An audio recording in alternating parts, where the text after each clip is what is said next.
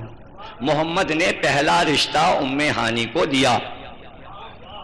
ابو طالب سے چچا سے کہا میں آپ کی بیٹی ام ہانی سے شادی کرنا چاہتا ہوں.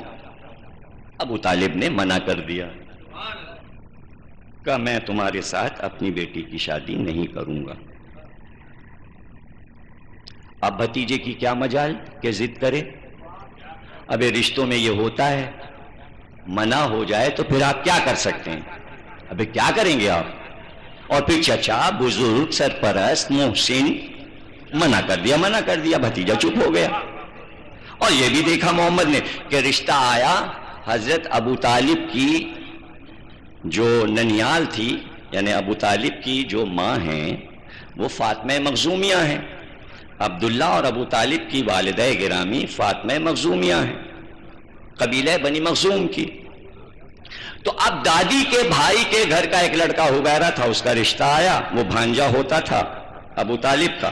اس سے ام ہانی کی شادی کر دی. ام ہانی رخصت ہو کے وہاں چلی گئیں. 4 بیٹے ان کے ہوئے، 2 بیٹیاں ہوئیں. بعد میں جب علی خلیفہ بنے تو کئی جگہوں کا گورنر اپنے بھانجوں کو حضرت علی نے بنایا تھا، جس میں ایک کا نام علی بھی تھا. حضرت علی کے سگے بھانجے کا ایک بہن نے ماموں کے نام پہ بیٹے کا نام رکھا تھا. بھانجے کا نام ماموں کے نام پر تھا، علی بن حبیرہ. وہ گورنر بھی رہے، یعنی حضرت علی کے سگے بھانجے. لیکن جب رشتہ نبی نے دیا ابو طالب نے منع کر دیا اور دوسری جگہ شادی کر دی. ایک یہاں مورخ گزرے ہیں محمود احمد عباسی، لالو کھیت میں رہتے تھے. انہوں نے کتاب لکھی خلافت معاویہ اور یزید. اس کو کہتے تھے یزید کو رضی اللہ تعالیٰ عنہ رحمۃ اللہ علیہ، محمود احمد عباسی. تو انہوں نے کتاب لکھی ام ہانی. کیوں لکھنی پڑی ام ہانی پہ ان کو کتاب؟ اس لیے لکھنا پڑی کہ حضور کو جو معراج ہوئی، شیعہ سنی سب نے لکھا کہ حضور کو جو معراج ہوئی وہ ام ہانی کے گھر سے ہوئی.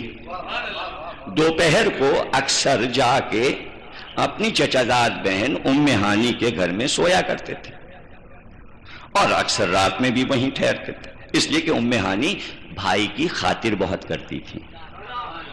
شادی کے بعد کے حالات، اور گھر خانہ کعبہ سے بالکل ملا ہوا تھا. جب آپ باب عبدالعزیز سے سیدھے ہاتھ کو جائیں گے تو ایک چھوٹا دروازہ نظر آئے گا، اس پہ لکھا ہے باب ام ہانی. یہ کیوں محفوظ کیا گیا؟ اس لیے کہ اسی جگہ سے نبی کو معراج ہوئی تھی. اور شیعہ سنی سب یہ قائل ہیں اس بات کے کہ ام ہانی کے گھر سے نبی کو معراج ہوئی. اس لیے کہ معراج کی پہلی راوی ام ہانی ہے. ام ہانی نہ بتائیں تو مسلمانوں کو پتہ ہی نہ چلے کہ معراج کیسے ہوئی، کب گئے، رات کو جبریل آئے، براق آیا، کیا ہوا، کب واپس آئے. پہلی راویہ ہے ام ہانی. یعنی ابو طالب کی بیٹی تصدیق کر رہی ہے معراج کی، تو پہلی صدیقہ کون؟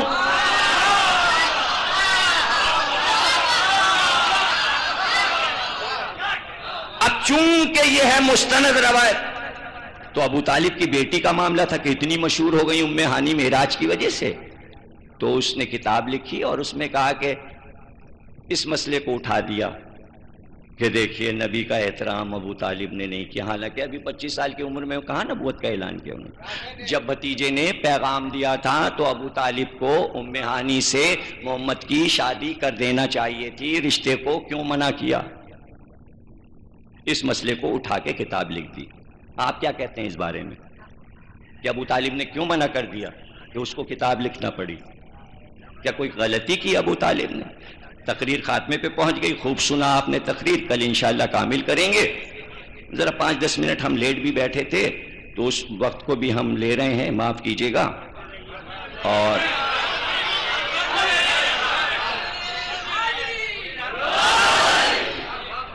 اس واقعے کے بعد پتہ، وہ کیا جانے عباسی ہے، وہ اس کو کیا پتا، کوئی معرفت رکھتا تھا.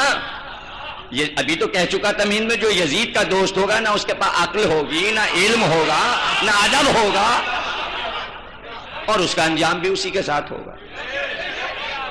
وہ تو انجام وہی ہوگا جو اگر ایک پتھر کو بھی امام بنا لے گا تو وہ پتھر کے ساتھ ہی محشور ہوگا. یہ آیت ہے قرآن کی، تو وہ اس کے ساتھ ہوگا. اور وہاں کہاں فکر؟ اب میں آپ کو فکر دے رہا ہوں.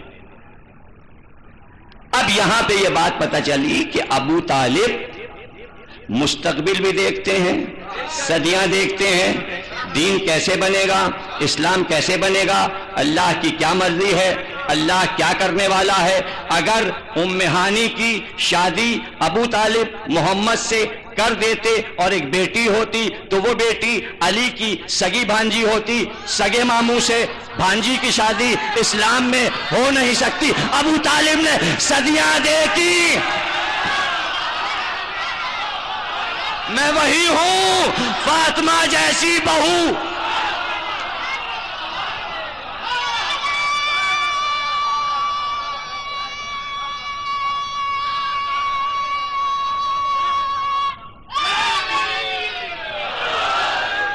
ابو طالب نے منع کر دیا. بھائی تو یہ تو دیکھو کہ بھائی لڑکی والا منع کرے گا تو اس میں آپ کوئی اعتراض نہیں کر سکتے. پھر کچھ سمجھا رہا ہوں. دیکھیے کوئی بیٹی والا بیٹے والے سے کہے اور بیٹے والا منع کر دے تو وہ مجرم ہے. لڑکے والا اگر منع کرے تو مجرم ہے وہ. اس نے بیٹی کی ناقدری کی، یہ اسلام میں نہیں ہے، مجرم ہے وہ. لیکن اگر بیٹی والا، بھائی بیٹی والا تو کمزور ہوتا ہے، وہ تو دوڑ کے رشتہ کرتا ہے. یہ ابو طالب کی بڑائی ہے، یہ بڑائی ہے. اتنا بڑا داماد محمد جیسا. ابو طالب کائنات میں فخر کرتے کہ محمد میرا داماد، لیکن داماد مشہور ہوتا لوگ بھول جاتے کہ گود میں پالا بھی ہے. کچھ کہا؟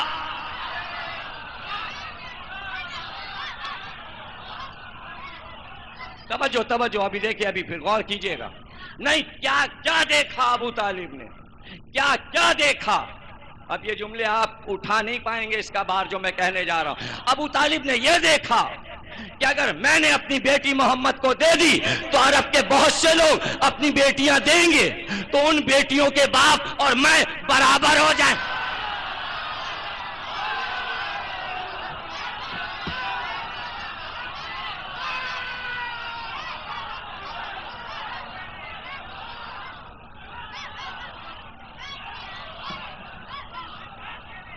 اسٹیٹس کو باقی رکھا، اسٹیٹس کو باقی رکھا، انکار کر کے نہیں. ابھی آپ وہاں تک نہیں پہنچے. ابو طالب کو معلوم تھا کہ ایک بہو کو چھوڑ کے، خدیجہ کو چھوڑ کر جو کچھ ہونے والا ہے اس سارے حصے میں میری بیٹی بھی شامل ہو جائے گی. جبکہ میدان جنگ بھی سامنے ابو طالب نے اپنے بچا لیا.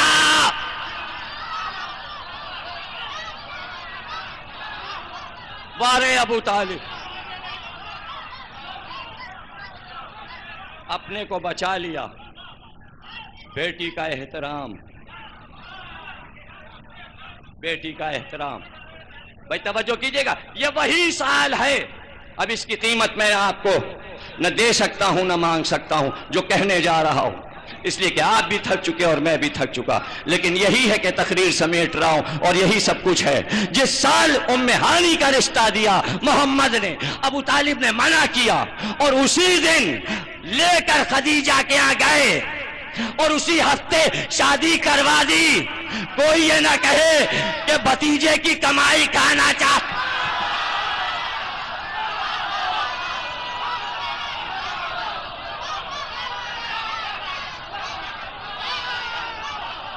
کوئی دنیا میں یہ کر سکتا ہے کہ اپنی بیٹی کا رشتہ آئے اس کو منع کر کے دوسرے قبیلے کی بیٹی لائے؟ اس لیے کہ صدیوں کو ابو طالب نے دیکھا کہ خدیجہ میری بہو بن کے آئے، اور جب بیٹی ہو تو فاطمہ ہو، اور خدیجہ یا ام ہانی معصومہ نہیں، مجھے معصومہ بہو چاہیے.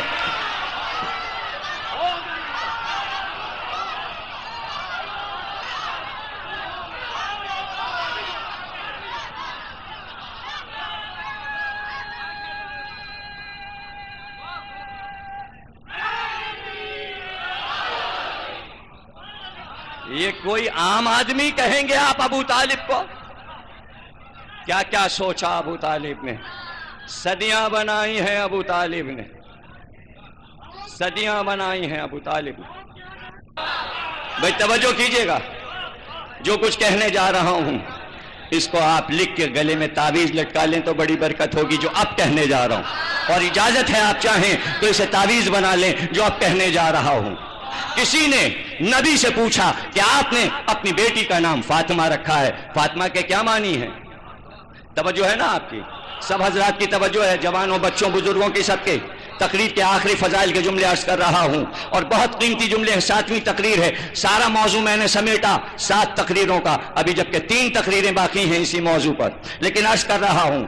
کسی نے پوچھا فاطمہ کے کیا معنی ہے؟ نبی نے کہا فاطمہ کے معنی ہے نار جہنم سے بچانے والی، جو دوزخ کی آگ سے بچا لے اسے فاطمہ کہتے ہیں. اب دیکھیں یہ حدیث بھولیے گا نہیں. فاطمہ کے کیا معنی ہے؟ جو دوزخ کی آگ سے بچا لے اسے کہتے ہیں فاطمہ. اب توجہ ہے نا آپ کے؟ فاطمہ کے معنی کیا ہیں؟ جہنم کی آگ سے جو بچا لے. ابو طالب کی ماں کا نام فاطمہ مخزومیہ، ابو طالب کی بیٹی کا نام فاطمہ، ابو طالب کی بہو کا نام فاطمہ، ابو طالب کی پوتی کا نام فاطمہ، ابو طالب کی پڑوتی کا نام فاطمہ، ابو طالب کی پڑوتی کا نام فاطمہ، سگڑ پوتی معصومہ قوم فاطمہ، ہر امام کی ایک بیٹی فاطمہ. اب جو آئے محشر میں ابو طالب، ادھر بھی فاطمہ، ادھر بھی فاطمہ، ادھر بھی فاطمہ کے معنی.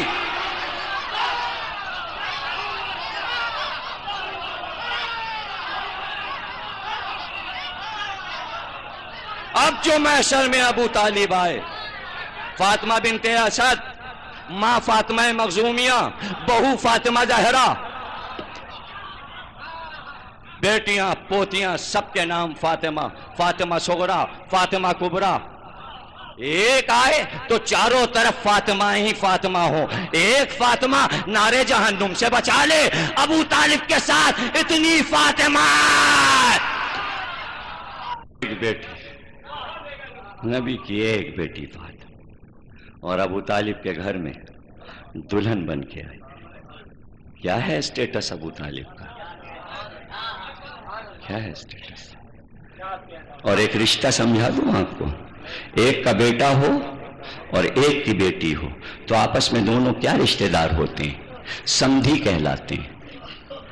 ابو طالب کو اس پہ ناز ہے کہ رسالت سمدھی، بیٹا ان کا بیٹی ان کی، اور یہ سمدھی کا رشتہ باقی کب رہتا ہے؟ ٹوٹ جاتا ہے اگر اولاد نہیں ہوتی. نہ ہوتے حسن اور حسین تو یہ رشتہ ختم تھا، یہ رشتہ نہیں تھا. حسن اور حسین نے اس رشتے کو مستحکم کر دیا. بہت سمدھی بنے تھے سب،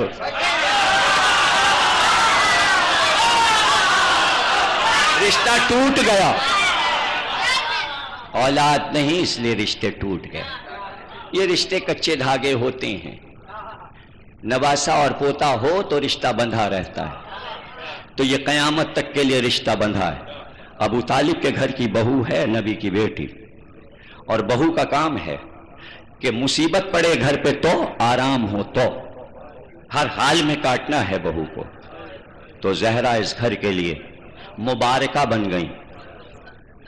خوشیاں کیا ملتی، یہ کم خوشیاں تھیں کہ ملک جھولا جھولانے آئے، ملک کپڑے لے کے آئے، ملک چکی پیسے۔ یہی تھی خوشیاں کہ کبھی سورہ دہر آئے، کبھی آیا تطہیر آئے، کبھی مائدہ نازل ہو۔ یہ تھی خوشیاں کہ عید کے دن بچوں کے کپڑے آ گئے، ورنہ اس گھر میں تو غم کے سوا کیا ملا۔ اور پھر زہرا کو تو ایسا غم ملا کہ جس کا سلسلہ اب تک ختم نہ ہوا، جس کا گھر ہی کربلا میں اجڑ جائے، اس کے لیے اب کیا خوشی، کیا خوشی۔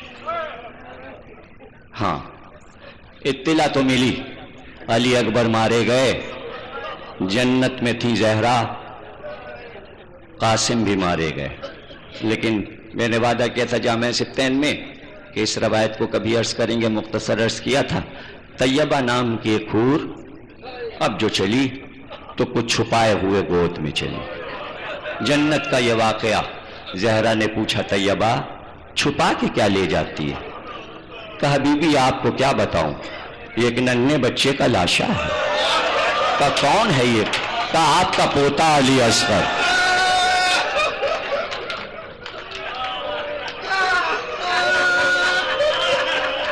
وہی وقت تھا کہ جب زہرا نے اذن لیا، پروردگار مجھے اذن دے کہ میں خود کربلا کے میدان میں جاؤں۔ ادھر زہرا جنت سے چلی اور ادھر حسین نے انبیاء کو واپس کیا۔ جاؤ جعفر تم بھی جاؤ، جبریل امی انبیاء سے کہو جائیں، اب اماں کی سواری آنے والی۔ کون بتاتا اگر چوتھے امام نہ بتاتے کہ جب حسین کا سر کٹ رہا تھا تو ایک بی بی پکار رہی تھی، پروردگار یہ میرا حسین ہے جس کو میں نے چکی پیس کے پالا۔ سر کاٹ کے شمر لے گیا، لیکن ماں لاش کے گرد حسین کے بالوں کو کھولے ہوئے، ولل حسین، میرے لال حسین۔ کبھی بیٹے کی لاش پہ، اب ذرا ماں کا حال دیکھیے گا، زہرا کی سواری کربلا میں آئی ہے، جس کا گھر لٹ رہا ہے، وہ ماں کہاں کہاں جائے۔ کتنے لاشیں کربلا میں بکھرے پڑے ہیں، کہیں علی اکبر کا لاشا ہے، کہیں قاسم کا لاشا ہے، فرات کے کنارے عباس کا لاشا ہے، اون و محمد کے لاشیں ہیں۔ ماں کبھی اس لاشے پر، کبھی اس لاشے پر۔ زہرا اس گھرانے کی ماں ہے، یہ سب زہرا کے لال بکھرے پڑے ہیں۔ اور ایسے میں جب پتا چلا خیمے بھی جل رہے ہیں، میری بیٹیاں در بدر ہو گئیں۔ اب زہرا بیٹے کی لاش پہ رکے کہ زینب کا بازو تھامے۔ میں صرف بی بی زہرا پر ہی تقریر ختم کروں گا، اس لیے کہ آج کا موضوع شروع سے بی بی زہرا تھا، تو میں مصائب سے ہٹوں گا نہیں۔ میں کربلا میں بھی وہی ہوں اور آخری جملے ادا کر رہا ہوں۔ رات ہو گئی، زینب نے بیویوں کو جلتے ہوئے خیمے سے اٹھا کر، خیمے تو جل کے راکھ ہو چکے، کربلا کی زمین پہ بٹھا دیا۔ کچھ دیر گزری تھی کہ جہاں بیویاں بیٹھی تھیں، ایک بی بی اس اندھیرے میں سیاہ چادر اوڑھے ہوئے ایک بچے کی انگلی پکڑے ہوئے آئی، اور قریب آ کے اس نے آواز دی، زینب زینب۔ جناب زینب اٹھی، کیا بات ہے؟ کہ یہ بچہ فرات کے کنارے اپنا گھر ڈھونڈ رہا تھا، اس کو خیموں کا پتہ نہیں مل رہا۔ تمہارے خیمے جل گئے، اسے پتہ کیسے چلتا؟ یہ بچہ تمہارے کارواں کا ہے، تمہارے قافلے کا ہے، میں اسے ڈھونڈ کے لے آئی۔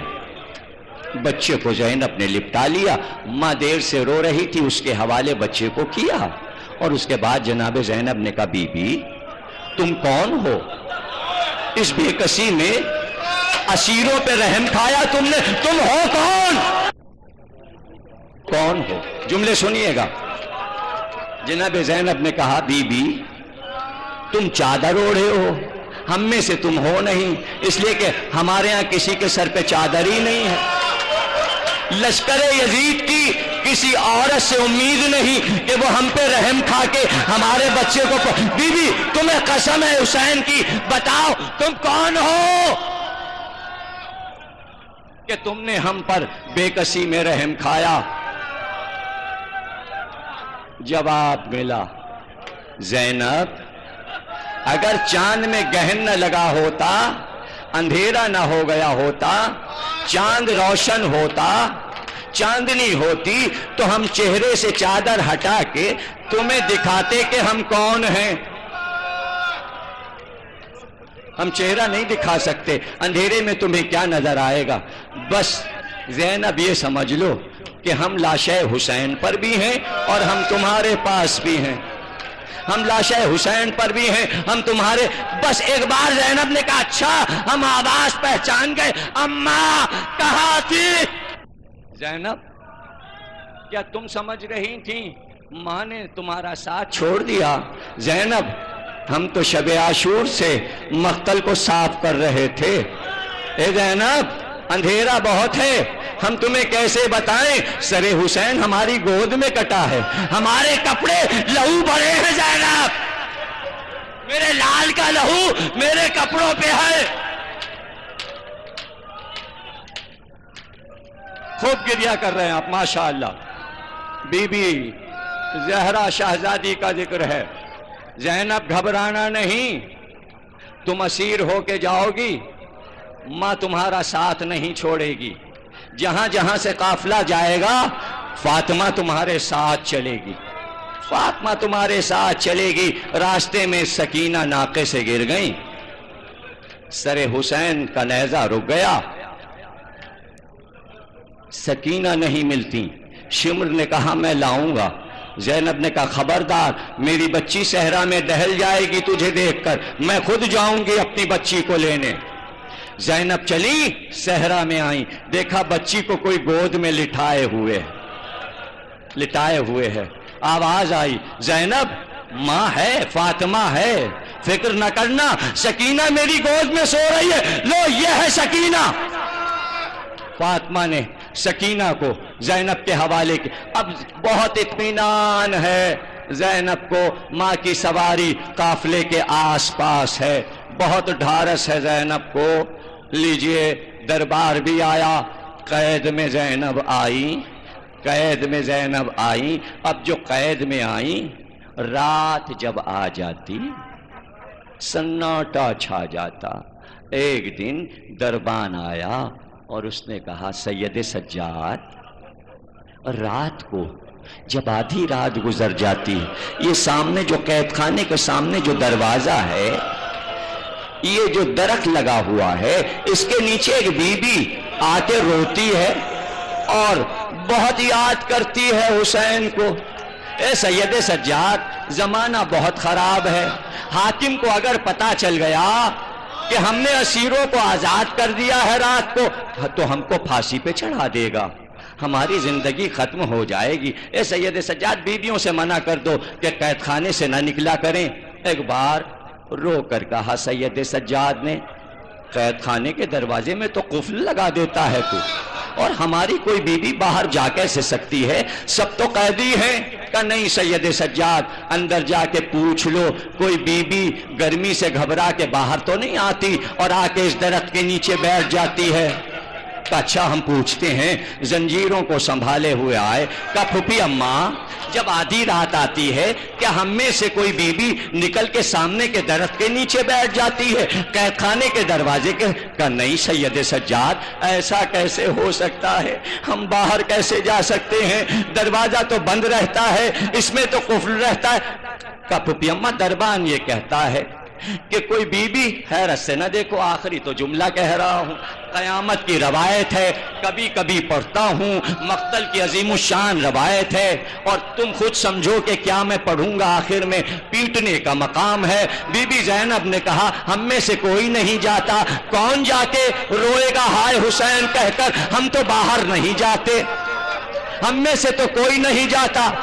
سید سجاد نے دربان سے کہا کہ ہم قسم کھانے کو تیار ہیں، ہم میں سے تو کوئی نہیں جاتا۔ تو ایک بار دربان نے کہا سید سجاد یہ بی بی جو بول رہی ہے اس سے آواز ملتی ہے اس بی بی کی، کہ یہ تو میری پھوپھی زینب ہے۔ دربان نے کہا جب یہ بی بی روتی ہے قید خانے میں تو اس کے رونے کی آواز اور اس بی بی کے رونے کی آواز ایک ہے۔ آخری جملہ تقریر کا، آخری جملہ تقریر کا.